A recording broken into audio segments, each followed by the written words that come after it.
আসসালামু আলাইকুম রহমতুল্লাহ।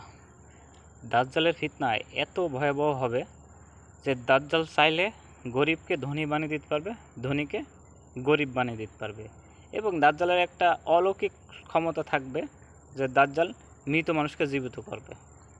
হয়তো আপনার বাপ মা অনেক বছর আগে মারা গেছে, তখন দাজ্জাল বলবে আমি তোমাদের রব, মানে আমি আল্লাহ। তখন বলবে, লোকটা বলবে কীভাবে তুমি আমাদের আল্লাহ হবে? তো দাজ্জাল বলে, যদি আমি তোমাদের বাপ মাকে জীবিত করে দেখাই তাহলে তুমি তো বুঝতে পারবা যে আমি আল্লাহ। তখন লোকজন সব বলবে আচ্ছা দেখি কেমন পারো।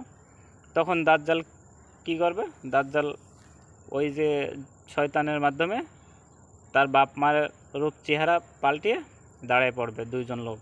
তখন ওই লোক দেখবে যে না, এই তো আমার বাপ, এই আমার মা, তাহলে তো সত্যিই তো দাজ্জালের ক্ষমতা আছে।